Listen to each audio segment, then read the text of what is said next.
In a small town, there lay a place shrouded in both curiosity and dread. A place spoken of often, yet seldom approached. The abandoned amusement park known as Devil's Garden. Once filled with the joyous shouts of children and the laughter of families, it had become a dark, forsaken place after a mysterious incident 20 years ago. It all began when 5 friends, Adam, Sarah, Michael, Lina, and Tom, decided to visit the abandoned amusement park.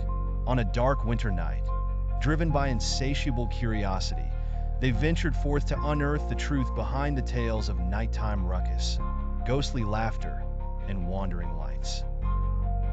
They crossed the rusty iron fence and entered the park, where old rides stood silently, a haunting reminder of happier times. The dim light from ancient lanterns swayed in the wind, emitting an eerie, creaking sound. As they took their first steps, navigating through the decayed leaves that blanketed the ground, they saw rusted bumper cars and carousels frozen in time. An air of tension surrounded them, but they encouraged each other to press on. Tom led the way to the haunted house, a place of much speculation. It had been closed before the mysterious incident, rumored to be inhabited by spirits. They approached the broken door and stepped inside, lighting their flashlights. The interior was filled with wax figures of terrifying characters, fake skeletons, and plastic spiders hanging from the ceiling. Yet, it was the unsettling feeling of impending danger that truly troubled them. Suddenly, all their flashlights went out simultaneously. This was no accident. Plunged into darkness, they heard whispers and distant laughter as if being watched. Footsteps echoed on the wooden floor, steadily approaching. Lina screamed, "Who's there?" but received no reply, only the echo of her voice. Tom tried to relight his flashlight, but it remained dead. Real fear began to grip them.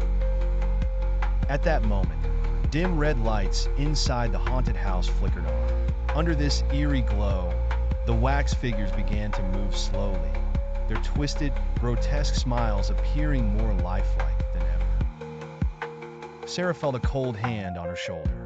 She turned to see a wax figure standing behind her, its eyes wide open, glaring straight at her. Sarah screamed and tried to run, but the floor was slippery, covered in a sticky red substance. The friends began to scatter in panic, searching for an exit, but the doors had vanished. It was as if the house had transformed into an inescapable labyrinth. Michael, attempting to find a way out, heard a faint cry, the sound of a child weeping. He turned to see a little girl in a white dress standing in a dark corner. Approaching her cautiously, he asked, "Are you okay?"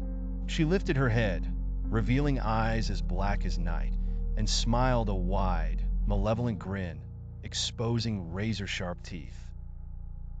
Michael screamed in horror and ran back towards his friends, only to trip and fall.